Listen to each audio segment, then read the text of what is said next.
ایک یہ کہتے ہیں کہ ایک 10-11 سالہ بچہ اگر نماز پڑھ رہا ہے تو بعض لوگ آ کے اس کو ہٹا کے سائیڈ میں کر دیتے ہیں اور خود نماز پڑھنا شروع کر دیتے ہیں. کیا حکم شرع ہوگا؟ کیا بچے کی نماز رہے گی یا ٹوٹ جائے گی؟ لیکن پہلی بات تو یہ کہ اگر بچے کے 3 قدم انہوں نے چلوا دیے، ہٹایا بچے نے 1 2 3 قدم، تو بچے کی نماز ٹوٹ گئی. اسے دوبارہ نماز یعنی نیت دوبارہ باندھنی ہوگی. یہ تو ٹوٹنے کا مسئلہ ہو گیا. آپ ذرا جو جتنے ہمارے بزرگان دین سن رہے ہیں وہ ذرا سماعت فرمائیں. مسئلے ہمیں بالکل پتہ نہیں ہوتے، دین کی ABC ہم نے سیکھی نہیں ہوتی، لیکن یہ 45 سال سے نماز پڑھ رہے ہیں، ان کے سفید داڑھی ہے، یہ صاحب جو ہیں مسجد کے انتظامات میں حصہ لیتے ہیں، تو سب سے بڑے مسجد کے مفتی یہی ہیں. یہ جو کریں گے وہ صحیح کریں گے. اب اچھی طرح سمجھ لیں کہ شرعی مسئلہ کیا ہے. یہ یاد رکھیں کہ جو نیت کا اہل ہو، جس کو شریعت نے جس کی نیت کو ویلڈ مانا ہے، وہ مسلمانوں میں 7 سال کا بچہ ہوتا ہے. یعنی جب وہ 8ویں سال میں لگ جائے تو وہ باقاعدہ نیت کا اہل کہلاتا ہے. اس سے چھوٹا بچہ جو ہوتا ہے اگر نماز کی نیت باندھ بھی لے تو اس کی نماز نہیں کہلاتی، کیونکہ وہ نیت کا اہل نہیں ہے. ہاں اگر سمجھدار بچہ ہے 6-6.5 سال کا مثلا اور بڑا بھی لگتا ہے تو ٹھیک ہے، اس کا بھی اعتبار کرنا چاہیے، لیکن عمومی طور پہ نیت کا اہل 7 سال کا بچہ ہوتا ہے، اسی لیے اس کو سمجھدار بچہ کہتے ہیں. یہ اعلیٰ حضرت امام علیہ سنت دیگر اکابرین نے فرمایا کہ اگر تو بچے جماعت کے ہونے سے پہلے ہی 2-4 جمع ہیں تو ترتیب یہ ہوگی کہ پہلے بڑے ہوں گے پھر بچے پیچھے کھڑے ہوں گے. لیکن اگر ایسا نہیں ہے، 7 سال سے بڑی عمر کا بچہ اور وہ صف کے بیچ میں کھڑا ہو گیا، کہیں پر بھی کھڑا ہو گیا، تو چونکہ وہ نیت کا اہل ہے، اور جو نیت کا اہل ہوتا ہے وہ جماعت میں مکمل طور پر شامل ہونے کی صلاحیت رکھتا ہے، اور اس سے قطع صف نہیں ہوگی. قطع صف اس سے ہوتی ہے، صف کٹتی اس سے ہے جو نیت کا اہل نہیں ہوتا. تو اتنا چھوٹا بچہ اگر شامل ہوتا تو اس کو پیچھے کر سکتے تھے، لیکن جو 7 سال کا بچہ ہے وہ تو نیت کا اہل ہے، جہاں چاہے کھڑا ہو جائے. اب یہ صاحب آ کے اس کو پیچھے کرنا شروع کر دیتے ہیں. کیوں کر رہے ہیں آپ یہ بتائیے؟ کہاں سے آپ نے شرعی مسئلہ سنا کہ 7 سال کا بچہ کو بھی آپ پیچھے کریں گے؟ اور بعض تو اس سے بڑھ کر ایک نادانی کو ثبوت دیتے ہیں.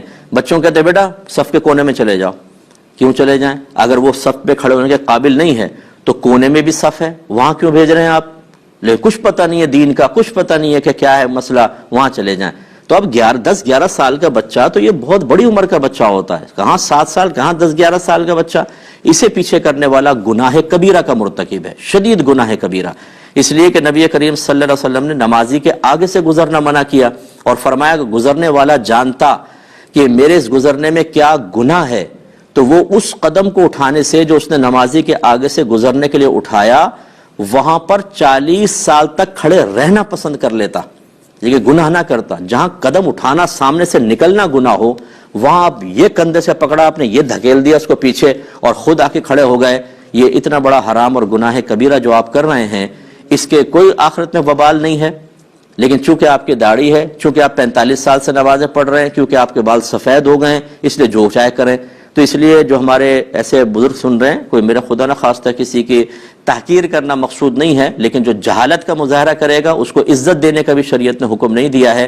ایسے لوگوں کو خدا کا خوف کرنا چاہیے. اور بچے ویسے ہی ہمارے مسجدوں میں نہیں آتے. یہ اس قسم کے لوگ جو ڈانٹ ڈپٹ کے ادھر جاؤ، کونے میں جاؤ، کیوں بیچ میں کھڑے ہوئے، پیچھے دھکا دے رہے ہیں، بچے مایوس ہو کے چلے جاتے ہیں. اس سے بہتر ہے کہ آپ مسجد میں نہ آئیں، کیونکہ آپ کو پتہ ہی نہیں کہ کیا کرنا ہے کیا نہیں کرنا. آپ الٹا گناہ گار ہوں گے. آخری وقت اپنا وہاں پہ اپنے گھر پہ اللہ اللہ کریں، یہ زیادہ بہتر ہے آپ کے لیے. چہ جائے کہ آپ بغیر علم کے مسجد میں آ کے فتنہ فساد کریں. بعض اوقات بچے اتنا شور نہیں کرتے جتنے اس قسم کے لوگ شور مچاتے ہیں. اتنا شور ہوتا ہے، چیخ چیخ کے بچوں کو کہہ رہے ہوتے ہیں. بھائی اگر وہ بچے شور مچا رہے ہیں مسجد میں، غلط کر رہے ہیں، لیکن آپ جو ڈبل شور مچا رہے ہیں وہ تو خلاصے کلام یہ ہے کہ برا نہ مانیں. ہمارے الفاظ بعض اوقات آپ کو سخت محسوس ہوں گے، لیکن اگر نبی کریم صلی اللہ علیہ وسلم ایسی چیز ملاحظہ فرماتے تو آپ اسی طرح جلال میں تشریف لاتے ہیں. اصل میں ہم نے تو پڑھی نہیں حدیثیں، سرکار کی رحمت کے واقعات تو پڑھے ہیں، ذرا جلال کی بھی پڑھ لیں کہ نافرمانی رب پہ سرکار صلی اللہ علیہ وسلم کس طرح جلال میں تشریف لاتے تھے. یہ اس وجہ سے ہماری مسجدوں کا بیڑا غرق ہو چکا ہے. جو لوگ صاحب علم نہیں ہیں وہ ایسے بھی آپ کو ملیں گے کہ اگر کوئی عالم سمجھانے لگے گا وہ اس کے خلاف ہو جائیں گے. نہیں، ہم جو کر رہے ہیں وہ صحیح کر رہے ہیں، آپ غلط کہہ رہے ہیں. صرف اپنی ایگو، انا، صرف اپنا وہ پن، بڑا پن، اور یہ سوچنا کہ اگر میں ان کی مان لوں گا تو پوری مسجد کہے گی آپ کو تو پتہ نہیں تھا. اس آپ نے آپ کو جھوٹی عزت کے دائرے میں لانے کے لیے اور جھوٹی حقیقی ذلت سے بچانے کے لیے اس طرح کے معاملات. تو بہرحال ایسے بچوں کو بالکل نہ روکا جائے.